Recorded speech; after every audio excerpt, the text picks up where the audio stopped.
कहाँ होते हो आजकल? 2 दिन बाद तुम्हारा चेहरा देखने को मिला है। शाहनवाज ने टेबल पर डिनर करते हुए हाथ को देखकर मुखातिब किया। वजह के साथ आज़ाद ने भी चौंक कर शाहनवाज को देखा और मुस्कुराया। डैड, मैं 2 दिन से घर पर ही मौजूद हूँ। आपको ऑफिस से काफ़ी लेट आना हो रहा है 2 दिन से। आज़ाद ने प्लेट में रखे चावलों से भरपूर इंसाफ करते हुए शाहनवाज पे भरपूर तंज किया। जब सारा ऑफिस का बर्डन मेरे ऊपर आ जाएगा तो फिर मैं घर कैसे आ सकता हूँ? शाहनवाज ने खाने से हाथ धोकर अपने सामने बैठे जवान बेटे के भरपूर तंज का जवाब तंजी अंदाज में ही दिया। ऑफिस टाइमिंग 7 बजे ख़त्म हो जाते हैं। इस हिसाब से ज़्यादा 9 बजे तक आपको घर पर होना चाहिए। वो अलग बात है आपके दूसरे मजाकिल आपको ऑफिस में से जल्द उठने नहीं देते। आपके कहने पर ही कि अभी ऐश कर लो, सारी ज़िंदगी कमाना है। मैं वाकई यहाँ आकर ऐश व अयाशी में लगा रहा। वैसे अब आपकी इत्तला के लिए अर्ज़ है, मैं जल्द ऑफिस ज्वाइन करने वाला हूँ। आज़ाद ने आखिरी जुमला ख़ास शाहनवाज को देकर कहा, फिर खाना खाने में मसरूफ़ हो गया। उड़ते उड़ते इसे 1 माह पहले खबर सुनने को मिली थी कि शाहनवाज अपनी पर्सनल सेक्रेटरी पर काफ़ी मेहरबान है। मगर आज़ाद ने इस खबर पर ज़्यादा कान नहीं धरे क्योंकि बिजनेसमैन के मुतालिक कोई ना कोई अफवाह अक्सर जन्म लेती रहती थी। मगर चंद दिनों से इसके सर्कल में ये खबरें दोबारा से गर्दिश करने लग गई थी। ऑफिस के मामला तुमसे कहाँ संभलेंगे? अमेरिका में तुमने होटल खोलने का इरादा किया था, वही काम यहाँ रहकर कर लो। शाहनवाज इसके ऑफिस ज्वाइन करने की बात पर जग से गिलास में पानी उंडेलता हुआ इसे मशवरा देने लगा। जब मैं मामलात के बीच में पढ़ूंगा तो सब मामले संभाल ही लूँगा। हो सकता है काफ़ी सारे मामलात खुद ब खुद ठीक ही कर दूँ। वैसे भी होटल बनाने का इरादा मेरा अमेरिका में था। यहाँ पर इस तरह की फैसिलिटीज़ मौसर नहीं। आज़ाद अपनी प्लेट आगे खिसकाकर टेबल पर दोनों बाजू रखे सामने बैठे शाहनवाज को देखता हुआ बोला। वजिया खामोशी से इन दोनों बाप बेटे की गुफ्तगू सुन रही थी। क्यों, यहाँ क्या फैसिलिटी मौसर नहीं? अगर तुम यहाँ बार खोलने का इरादा रखते हो तो मैं तुम्हें कल ही अदालत से लीगल नोटिस बनवा देता हूँ। शाहनवाज इसे देखकर जताने वाले अंदाज में बोला, यानी वो भी इसके कभी कभी पीने के मशागल पर अपनी नज़र रखा हुआ था। शाहनवाज की बात सुनकर साथ शर्मिंदा होने की बजाय बेशर्मी से हंसा, जैसे इसे कोई फ़र्क ही न पड़ा। डैड, आप कुछ भी कह लें या कर लें, अब ऑफिस तो मैं जल्द ही ज्वाइन करूँगा और मम्मा इनकी एसी की सफाई लाजमी करवाएगा। कल शाम तक अब्बास यहाँ शिफ्ट हो जाएगा। अजहर शाहनवाज को जवाब देता हुआ अब वजिया को दोबारा रिमाइंड करवा कर कुर्सी खिसका कर उठा और अपने रूम की तरफ चला गया। कौन है अब्बास? शाहनवाज अब वजिया को देखता हुआ पूछने लगा, जिस पर उसे सारी तफसील बताने लगी। शाहनवाज अपने मोबाइल पर बात करता हुआ ऑफिस के कमरे में दाखिल हुआ तो नवीन ने रोज़ सुबह की तरह चेहरे पर खूबसूरत सी मुस्कुराहट से जायज़ का इस्तकबाल किया। शाहनवाज भी इसे देखकर मोबाइल पॉकेट में रखता हुआ मुस्कुराया। रोज़ सुबह ऑफिस आने के बाद तुम्हारी इस मुस्कुराहट को देखकर मेरी सुबह हमेशा खुशगवार हो जाती है। शाहनवाज नवीन को देखता हुआ कहने लगा। नवीन मुस्कुराकर इसके पुष्प पर आई। लेकिन आज सुबह तो आप और दिन के मुकाबले में ज़्यादा ही खुश लग रहे हैं। वो शाहनवाज का कोट उतारकर इसे हैंग करती हुई शाहनवाज से पूछने लगी। वो इसी के कल सुबह हम दोनों को दुबई जाना है। कहने को तो ये ऑफिशियली टूर है, मगर 2 दिन बिना किसी टेंशन के हम दोनों एक साथ गुजारेंगे। शाहनवाज ने रेवलिंग चेयर पर बैठते हुए अपनी खुशी की असल वजह बताई, जिस पर नवीन के चेहरे पर मुस्कुराहट की बजाय फिक्रमंदी झलकने लगी। क्या हुआ, तुम खुश नहीं हो अब की बार मेरे साथ जाने पर? शाहनवाज नवीन के चेहरे के तासुरात देखता हुआ पूछने लगा। आपके साथ गुजरा हुआ हर पल मेरे लिए हसीन पल होता है शाहनवाज, बस मुझे फ़िक्र है तो हनी की। नवीन शाहनवाज के सामने कुर्सी पर बैठकर अपनी फ़िक्र इससे शेयर करने लगी। शाहनवाज जानता था वो हुनैन के मामले में काफ़ी पॉजिटिव है। इसे जितना अपनी आँखों में रख ले अपने आँखों में रख ले, मगर वो इसके लिए फ़िक्रमंद होती थी और अपनी बहन से प्यार भी बहुत करती है। तो इसमें ऐसी कौन-सी परेशानी की बात है? तुम पहले भी तो 2 बार हनैन को अपनी कज़न के पास छोड़कर गई हो। प्लीज़ नवीन, हमारा प्रोग्राम तुम्हारी फ़िक्रों की नज़र नहीं होना चाहिए, क्योंकि काफ़ी दिनों से मेरा बहुत दिल है कि मैं तुम्हारे साथ थोड़ा-सा वक़्त गुज़ारूँ। तुम्हें मेरे बारे में सोचना चाहिए। शाहनवाज़ अपना हाथ नवीन के हाथ पे रखते हुए बोला तो नवीन इसे देखकर मुस्कुरा दी। आप सिर्फ़ 2 दिन की बात कर रहे हैं शाहनवाज़, जबकि मैं सारी ज़िंदगी आपके साथ गुज़ारना चाहती हूँ।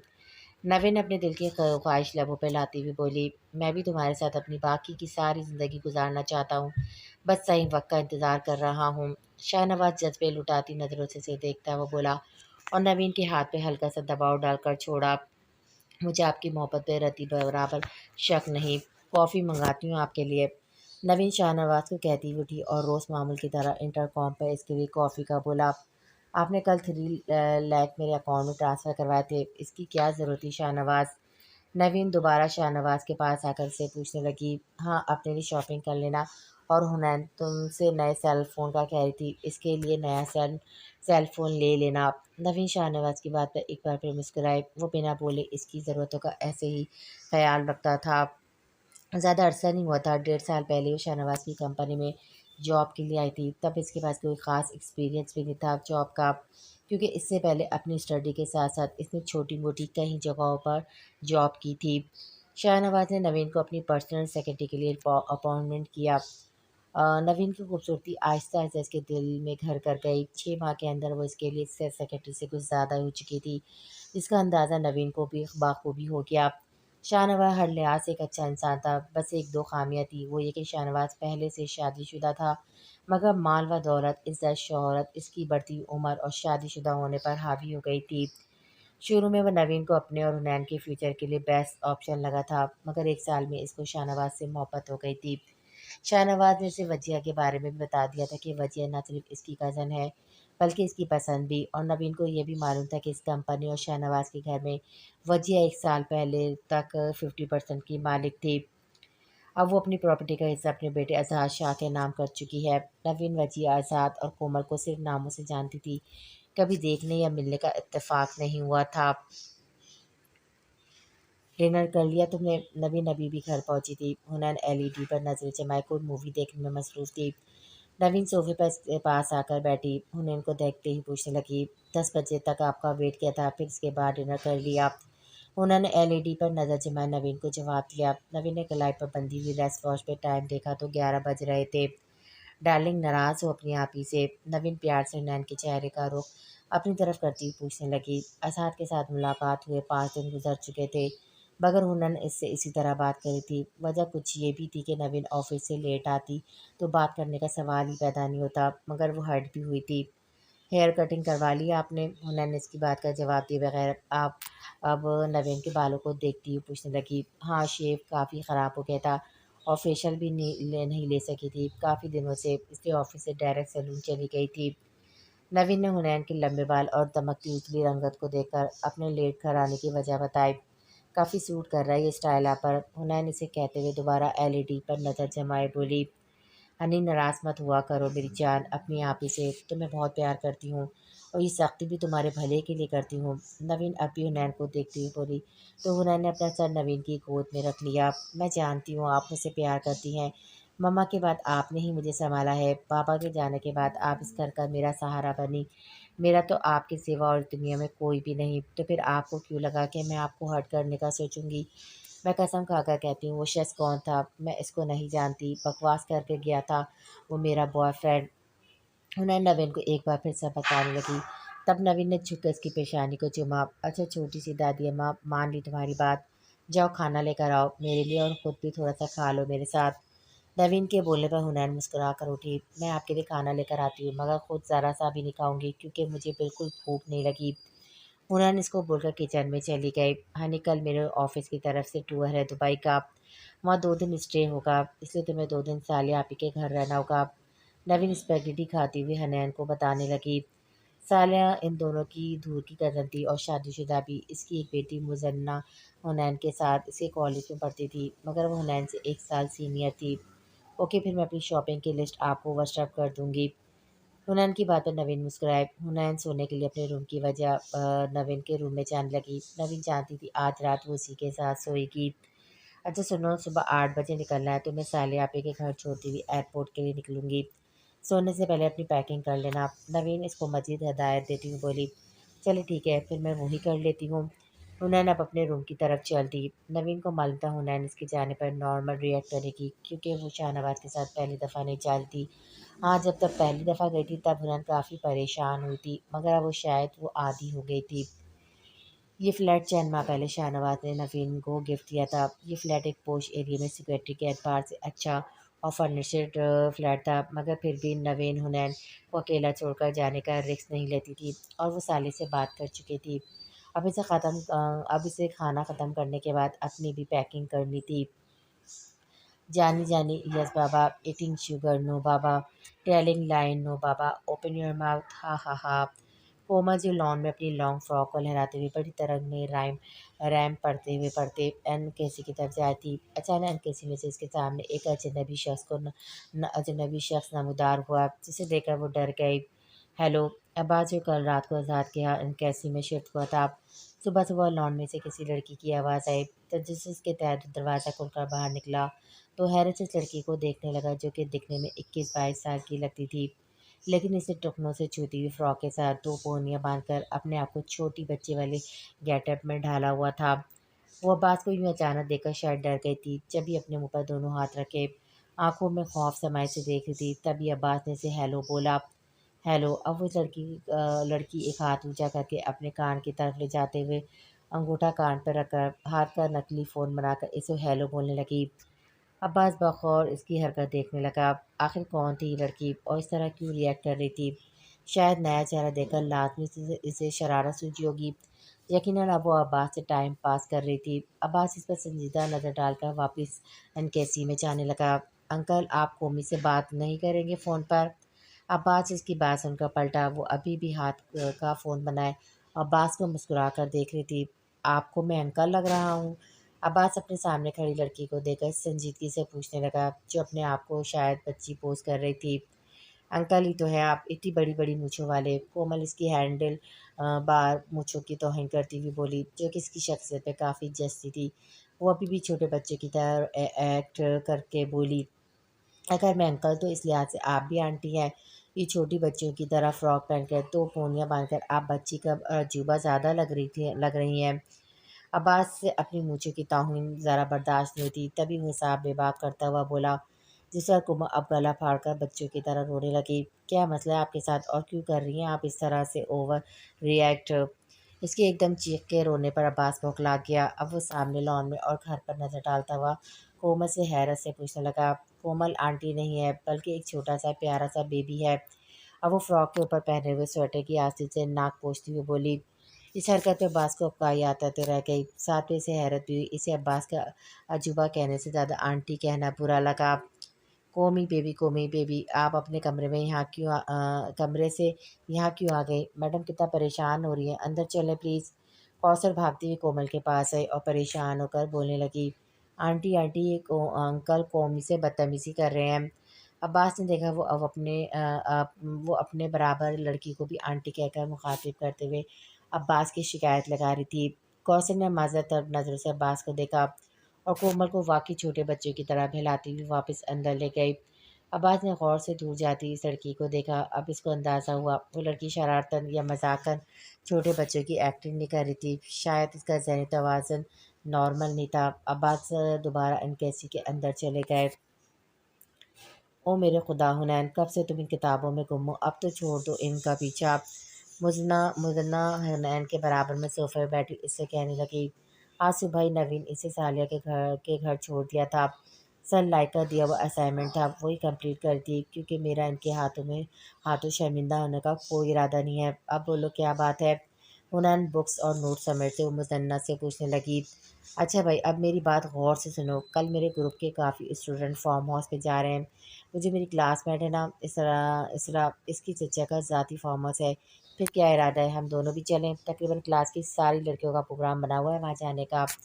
मुज़न्ना हुनैन से एक्साइटेड होते हुए पूछने लगी, ये प्रोग्राम कॉलेज की तरफ से नहीं है, बल्कि तुम्हारी फ्रेंड्स का है, तो आप ही हर किस अलाउ नहीं करेंगी? हुनैन को मालूम था नवीन से पूछने का फ़ायदा नहीं, उसे जाने नहीं देंगी। कॉलेज का प्रोग्राम होता तब भी हुनैन को उसकी मिन्नतें तरले करके इजाज़त लेनी पड़ती, और अभी तो वो नवीन खुद भी यहाँ पर मौजूद थी, इसलिए उसने मुज़न्ना को मना कर दिया। अरे बेवकूफ़, तुम्हारी आपी को कौन बताएगा कि ये प्रोग्राम कॉलेज की तरफ से नहीं है? और वैसे भी 3 फैमिलीज़ टीचर्स भी हैं हमारे साथ होंगी, प्लीज़ मना मत करो हुनैन। तुम्हारी वजह से तो अम्मी शायद मुझे भी जाने दे दें, अकेले तो वो भी हरगिज़ नहीं जाने देंगी।